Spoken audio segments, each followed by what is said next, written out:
Welcome back. I'm Kim Bailey. She's Fulyana Osborne, and this is Inside Exec. We're continuing our discussion with Lisa Tromba.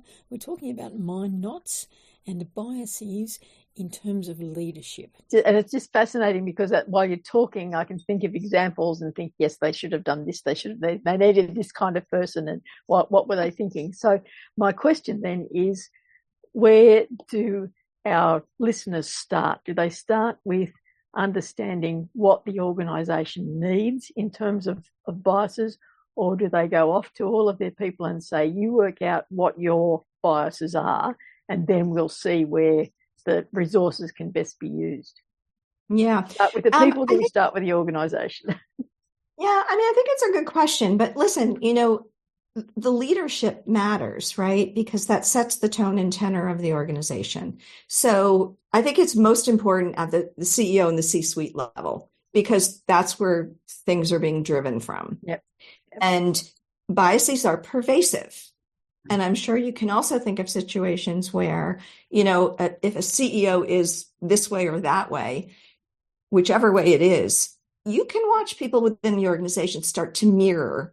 As the CEO makes decisions this way, oh, I guess that's okay then. I guess we can do that. We're following in those footsteps, right? Or behaves a certain way. It happens all the time. So that's why that saying, as the leader goes, so goes the organization. I talk about that in my notes, that it's the same thing with biases. They're very pervasive. So because people pick up those behaviors, they pick up the clues that the biases leave behind. And now you come into a new problem, which is a cultural bias. And then that becomes a big deal. So now you're not just trying to create awareness and recognize and manage on an individual level at the CEO level or one of the leadership team members. Now all of a sudden you have to be thinking about, we need to manage this at an organizational level. And that's a whole different thing, right? So that's when you really need to put in place a framework that recognizes that we think we have, maybe an egocentric bias throughout this organization, right? It's showing up here, it's showing up there. Maybe customers have said something, whatever the case may be. Now it becomes, really an organizational affair. And so that's where I then go to, I have frameworks in the book to address specific biases that I have featured in the book. But, that's when you now are into the realm of, you need processes in place, just like in business for any other thing where you're trying to not control behavior, but to have like a lane, right? You can solve this problem in this region, but beyond that, right? We have processes that say that's not a good idea. Same thing with biases. You can put practices in place, policies in place. You can require teams that are comprised of multiple types of leaders who have multiple types of mental lenses, as I described before, right? And then that becomes powerful. It becomes I call them organizational buoys, right? To keep things moving properly and not to go way off the rails. So checks and balances for the leaders, intuitive brain, yep, or whatever it may be. Yeah. So how often are they going to go through this process? Biases, I think, are no different than how we treat behaviors in organizations. I do think, or leadership, anything, it should become part of how we think about leadership effectiveness, because it is important, if not more, as how we think about decision making, because it is embedded in how we make our decisions. So I don't think it's a one and done. I don't think it's we have a problem, we're going to solve that problem. It's a journey. I mean, I think it's a perpetual, we need to pay attention to it all the time, every day. Continuous improvement. Yep. Continuous improvement. And you get smarter about it. It's actually not so different. What we should do is include this way of thinking of biases. Firstly, understand oneself, what are my biases. It's when we did all these other exercises to talk about what am I like? Am I an introvert, extrovert? Am I a completer, finisher? Am I a strategy, ideas person, whatever? Then we've got to understand that as an individual, then as a group, then as an organization. So it would be great to include now the biases. And I don't know if I'm using the word correctly, you said before, egocentric? Egocentric. Yeah. Or any of those biases that, okay, I've got that, and that can be good or bad, depends how I use it, right? And then as a leader and managing a team, if we're aware of that and have those continuous improvement conversations, it'll be helpful. That's exactly right. And that's why I say we have many, many lenses that we look at in terms of leadership, and leaders themselves who are on that journey, as you said in the very beginning, to grow and to develop and to become better leaders, better than they were, better tomorrow than they were yesterday. And it's every day. That's what you hope for. And, between coaching and development and all this, we touch all these things. But we're not talking about biases. And biases are the things that propel most all of those other things, right? So it's very important. And I agree with you. That's why I say it's a new leadership lens that we really need to be thinking seriously about. And it should just be embedded in an assessment process the way everything else is. And more importantly, it's about helping the leader. Helping people, individuals get smarter about this and understand them so that it's not just leadership, it's life, right? They get in the way of relationships. They get in the way of everything if we're not aware of them and if they're not managed. On the other hand, biases are mental shortcuts, right? They take away the serious work of thinking, hard thinking. In certain situations, when you have no time and you're in the moment and a car is coming at you, thank goodness for biases, because we have a mental shortcut that's going to say to our brain immediately, this doesn't look like a good idea if I stand here. I think I ought to get out of the way.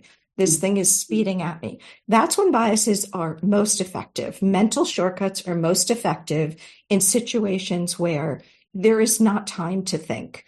There's not time to do analysis. But let's face it, in leadership and in business, in the complexity of that, mental shortcuts do not work.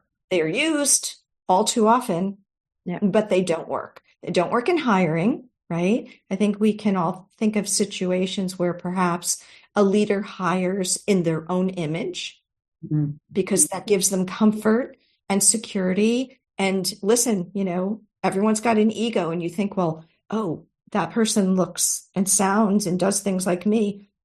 That might be the answer. But no, it usually isn't. That's a mental shortcut. So that's when it comes into play, right? And that's when, just like we would assess for critical thinking skills, strategic thinking, or relationship skills, we ought to be paying a little bit attention to, does this person show evidence of a prominent bias? And great, but to know what it is really where the gold is, so that it can be leveraged in good ways and managed in ways that might not be so good for the leader or the organization or the team. I'm smiling because I can remember a time where I was doing executive recruitment for a particular organization, and I got so frustrated with them because I said, you're either choosing someone who is exactly like you or someone who is no threat. Exactly right. When we should be choosing the person who it is exactly like what the role demands, yes, right? Yeah, or the situation demands. Yeah, That's why I say that's the first thing. That is the most important thing, is to understand what the situation is. Then you can assess people and try to find the right match. The second question we sent you, we've really covered, was talking about how are we looking at these things early enough in careers. So we'll move on to the third one. What is the most challenging mind knot you've encountered that you've had to try and overcome? Yeah, there are over 200 cognitive biases, if you can believe that. Wow. So Incredible, isn't it? I don't write about 200 in my book. I think I reference more than 40, somewhere between 40 and 50. But I would say, because my work is in leadership, that one of the most prominent biases that I see is the egocentric bias. And it shouldn't come as much of a surprise. These are leaders who have very strong thinking. And interestingly enough, if you were to pull any job description or position brief, as I refer to it, for a C-level executive or even a VP level executive, and you read the words in there, you'll find words like, energy, commitment, conviction, quick decision making, urgency, sometimes even assertiveness, tenacity, persuasiveness. These can all be extremely positive things in leadership. But when you think about an egocentric bias, those are many of the attributes that you see on the outside. We don't acknowledge that the opposite of all those things, or sometimes those things in excess, can turn into liabilities. So egocentric bias typically is when it goes wrong, right? But, in organizations every day, we talk about, we want someone who has commitment and conviction, and they're going to move fast and they're going to move forward. And sometimes what gets lost between the lines is listening to other people, getting perspectives, working collaboratively. And those are things that an egocentric leader tends not to do so well.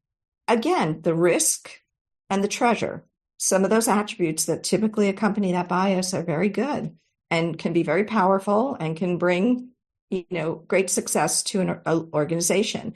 But in excess, that's where it goes off the rails. So that we come back to a strong business partner that can, work closely with that person. And I will tell you that sometimes when it's very extreme, I mention it as one of the hardest biases, probably is, because people who have it as a prominent bias often don't ever see it, often don't ever acknowledge it. So it's very, very difficult then to kind of get the course going in the right way. But again, if it's manageable and if the person is somewhat coachable, you can usually surround them with people who can manage it for them, or processes or organizational buoys that can help them manage it. Well, Lisa's given us a little bit to think about in terms of our recruitment and our management of our teams. Let's leave it there for this week. Join us for part 3. For now, I'm Kim Bailey. She's Fulyana Osborne, and this is Inside Exec.